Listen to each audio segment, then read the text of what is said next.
ಅಲ್ಲಿನ ತುಮಕೂರು ಸಂಸದರು ಪತ್ರವನ್ನ ಬರೀತಾರೆ ಅಂತ ಹೇಳ್ತಾರೆ. ಈಗ ನಾನು ಮುಖ್ಯಮಂತ್ರಿಗಳಿಗೆ, ಸನ್ಮಾನ್ಯ ಮುಖ್ಯಮಂತ್ರಿಗಳಿಗೆ ಪತ್ರ ಬರೆದಿದ್ದೇನೆ. ತಾವು ಓದಿದ್ದೀರಾ ಅನ್ಕೊಂಡಿದ್ದೀನಿ ನಾನು. ಈಗ ನಾವು ಬೇರೆ ದೇಶದವರಲ್ಲ, ನಾವು ಬೇರೆ ದೇಶದವರಲ್ಲ. ಯಾರು ತುಮಕೂರವರು ಅಥವಾ ಮಾಗಡಿಯವರು ಬೇರೆ ದೇಶದವರಲ್ಲ, ಬೇರೆ ರಾಜ್ಯದವರಲ್ಲ. ನಾವು ಅಕ್ಕಪಕ್ಕ ಜಿಲ್ಲೆಯವರು ಮಾತ್ರ. ಸೊ ಇದಕ್ಕೋಸ್ಕರ ಇದಕ್ಕೆ ನಾನೇನು ಪತ್ರ ಬರೆದಿದ್ದೇನೆ, ಸನ್ಮಾನ್ಯ ಮುಖ್ಯಮಂತ್ರಿಗಳ ಅಧ್ಯಕ್ಷತೆಯಲ್ಲಿ, ಸನ್ಮಾನ್ಯ ಉಪಮುಖ್ಯಮಂತ್ರಿಗಳ ಉಪಸ್ಥಿತಿಯಲ್ಲಿ ಎಲ್ಲ ಈ ಎರಡೂ ಭಾಗದ ಮುಖಂಡರನ್ನ ಕರೆಸಿ, ರೈತರ ಮುಖಂಡರುಗಳು, ಜನಪ್ರತಿನಿಧಿಗಳೆಲ್ಲ ಕರೆಸಿ ಸೌಹಾರ್ದತೆಯಿಂದ ಇದನ್ನು ಬಗೆಹರಿಸ್ಕೋಬೇಕು ಅಂತ. ಸೊ ಅದೇ ಒಂದು ಸೊಲ್ಯೂಷನ್ನು. ಯಾಕೆಂದರೆ ಅವ್ರಿಗೂ ಅನ್ಯಾಯ ಆಗಬಾರ್ದು, ಇವ್ರಿಗೂ ಅನ್ಯಾಯ ಆಗಬಾರ್ದು. ಈಗ ಮಾಗಡಿ ಭಾಗದವರು ಕುಡಿಯೋ ನೀರನ್ನು ಕೇಳ್ತಾ ಇದ್ದಾರೆ, ಅದು ಸಮಂಜಸವಾಗಿದೆ. ಅಲ್ಲೂ ಕೂಡ ಗುಬ್ಬಿ ಆಗ್ಬೋದು, ತುರುವೇಕೆರೆ ಆಗ್ಬೋದು, ಕುಣಿಗಲ್ ಆಗ್ಬೋದು, ಅವ್ರಿಗೂ ಕೂಡ ನೀರು ಬರುತ್ತೆ. ಇದು ಏನಾಗುತ್ತೆ ಅಂದರೆ, ಸುಮ್ಮನೆ ನಾವು ಕೂಗಾಡಿದರೆ ಅಥವಾ ಭಾವನಾತ್ಮಕವಾಗಿ ಸುಮ್ಮನೆ ಮಾತಾಡಿದರೆ ಪ್ರಯೋಜನ ಆಗೋದಿಲ್ಲ. ಅದಕ್ಕೋಸ್ಕರ ಇದು ಈ ರೀತಿ ಆಗಿರೋದ್ರಿಂದ, ಹತೋಟಿ ಮೀರಿ ಹೋಗಿರೋದ್ರಿಂದ, ಸನ್ಮಾನ್ಯ ಮುಖ್ಯಮಂತ್ರಿಗಳ ಅಧ್ಯಕ್ಷತೆಯಲ್ಲಿ ತಂತ್ರಜ್ಞರ ಅಂದರೆ ಎಲ್ಲರೂ ಕೂರಿಸಿ ಒಂದು ಸೊಲ್ಯೂಷನ್ ಕಂಡುಹಿಡ್ಕೊಳ್ಳೋದು ಬೆಟರ್. ಅಲ್ಲಲ್ಲ, ಅದು ಸರಿ, ಅದು ಕಾನೂನಾತ್ಮಕವಾಗಿ ಬೇರೆ. ಇವಾಗ ಏನಾಗುತ್ತೆ, ಇಬ್ಬರಿಗೂ ಅನ್ಯಾಯ ಆಗಬಾರ್ದು.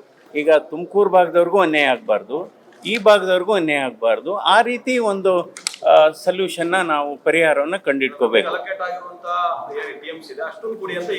ಅಲ್ಲ ಸರಿ, ಈಗ ಇಲ್ಲಿ 0.7 0.6 TMC ಏನೋ ಬೇಕು ಅಂತ ಕುಡಿಯೋರು ಕೇಳಿದ್ದಾರೆ. ಸೊ ಈಗ ಅವರು ಇನ್ನು ಮಿಕ್ಕಿದ್ದು 4ರಲ್ಲಿ 3.3 ಅವ್ರಿಗೂ ಹೋಗುತ್ತೆ.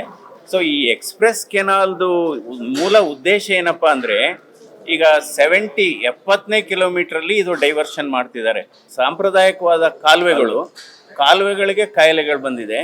ಅದಕ್ಕೆ ನಾವು ಕಾಯಿಲೆ ಅಂತಲೇ ಬರುತ್ತೆ ಅವಾಗ. ಸೊ ಸಾಂಪ್ರದಾಯಿಕವಾದಂಥ ಕಾಲುವೆಗಳಿಗೆ ಏನಾಗುತ್ತೆ, ಅದು ಇದಿರಲ್ಲ, ಅಬ್ಸಾರ್ಬ್ ಆಗ್ತಾ ಬರುತ್ತೆ ನೀರಲ್ಲಿ. ಅರ್ಧಂಗೆ ನೀರು ಲಾಸ್ ಆಗುತ್ತೆ. ಸೊ ಇದು ಈ ಪೈಪಲ್ಲಿ ತರೋದ್ರಿಂದ ಏನಾಗುತ್ತೆ, ಈ ಟ್ರಾನ್ಸ್ಮಿಷನ್ ಲಾಸ್ ಕಡಿಮೆ ಆಗುತ್ತೆ, ಕೊನೆ ಪಾಯಿಂಟ್ಗೆ ರೀಚ್ ಆಗುತ್ತೆ ಅಂತ. ಎಲ್ಲಿ ನಮ್ಮ ಶ್ರೀರಂಗ ಲಿಫ್ಟ್ ಇರಿಗೇಷನ್ ಬರುತ್ತಲ್ಲ ಅಲ್ಲಿಗೆ. ಅದರಿಂದ ಇದರಲ್ಲಿ ನಿಜವಾಗ್ಲೂ ಈಗ ನಾವೇನು ಬೇರೆ ರಾಜ್ಯರ, ಬೇರೆ ದೇಶವ ನಮ್ಮದು. ಸನ್ಮಾನ್ಯ ಮಾಜಿ ಪ್ರಧಾನಮಂತ್ರಿಗಳು HD ದೇವೇಗೌಡರು ನರ್ಮದಾ ಇದು ರಿವರ್ ಡಿಸ್ಪ್ಯೂಟ್ನ ಹೋಗಿ ಇವರೇ ಬಹುಗುಣಗೆ ಮತ್ತು ಮೇಧಾ ಪಾಟ್ಕರ್ಗೆ ಒಂದು ಜ್ಯೂಸ್ ಕುಡಿಸಿ ಸಾಲ್ವ್ ಮಾಡ್ತಾರೆ. ಸೊ ಅದಕ್ಕೋಸ್ಕರ ಇಲ್ಲ, ಇದು ಏನಾಗುತ್ತೆ ಗೊತ್ತಾ ಇವ್ರೆ, ಇದು ರೀಸೈಕಲ್ ಆಗುತ್ತೆ. ಅವ್ರು ಮಾತಾಡೋದು ಅದಕ್ಕೆ ಇವ್ರು ರಿಪ್ಲೈ ಕೊಡೋದು, ಇವ್ರು ಮಾತಾಡೋದು ರಿಪ್ಲೈ. ಈ ರಿಪ್ಲೈ ಇದು ಬಹುಶಃ ಇದರಿಂದಾನೇ ಇನ್ನು ಮೇನ್ ಇಶ್ಯೂನೇ ಡೈವರ್ಟ್ ಆಗುತ್ತೆ. ಅವರೇನೋ ಕೆಟ್ಟ ಭಾಷೆ ಉಪಯೋಗಿಸೋದು, ಇವರೇನೋ ಕೆಟ್ಟ ಭಾಷೆ ಉಪಯೋಗಿಸೋದು. ಅದರಿಂದ ನಿಜವಾಗ್ಲೂ ಏನೂ ಸಮಸ್ಯೆ ಆಗೋದಿಲ್ಲ.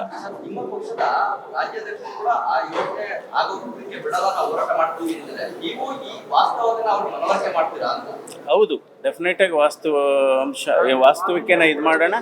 ಅಲ್ಲ, ಅದಕ್ಕೇನೆ ಇದೆಲ್ಲ ಏನಾಗುತ್ತೆ, ಇದನ್ನೆಲ್ಲ ಮೀಟಿಂಗ್ ಕರೆದ್ರೆ ಇದೆಲ್ಲ ಡಿಸ್ಕಸ್ ಆಗುತ್ತೆ. ಅಲ್ಲ ಇವರೇ, ಈಗ ಅವ್ರಿಗೆ ಏನಾಗಿದೆ, ನಾವು ಮನವರಿಕೆ ಮಾಡಬೇಕು. ನಿಮ್ಮ ಜಿಲ್ಲೆಗೆ ಏನು ಬೇಕು, ಏನು ಅಂದ್ಕೊಂಡಿದ್ರೆ ಅಷ್ಟು ಸಿಗುತ್ತೆ ಅಂತ ಮನವರಿಕೆ ಮಾಡಬೇಕು. ಈಗ ಅವ್ರಿಗೆ 3.3 TMC ಸಿಗಬೇಕು, ಅಷ್ಟಿದೆ ಅಂದ್ಬಿಟ್ಟು ಹೇಳಿದರೆ ಆವಾಗ ಅವರು ಸ್ವಲ್ಪ ಕನ್ವಿನ್ಸ್ ಆಗ್ತಾರೆ. ಯೋಜನೆ ಕೈ ಬಿಡಬೇಕು ಅಂತ ಪತ್ರ ಕೂಡ ಬರ್ದಿದ್ರಿ ಸರ್. ಆದ್ರೆ ಇದೀಗ ರೇಟ್ ಕೂಡ ಫಿಕ್ಸ್ ಮಾಡ್ತೀರಿ, ಕೆಲವರಿಗೆಲ್ಲ ನೋಟಿಸ್ ಕೊಡ್ತಾ ಇದ್ದಾರೆ ಸರ್. ಅಂದ್ರೆ ಆ ಭಾಗದಲ್ಲಿ ಏನು ಇದು ಮಾಡಬೇಕು ಅಂತ ರೇಟ್ ಕೂಡ ಫಿಕ್ಸ್ ಮಾಡ್ತಾರೆ, ಜೊತೆಗೆ ನೋಟಿಸ್ ಕೂಡ ರೈತರಿಗೆ ಕೊಡ್ತಾ ಇದ್ದಾರೆ ಸರ್. ಏನು ಹೇಳ್ತೀರಿ ಸರ್?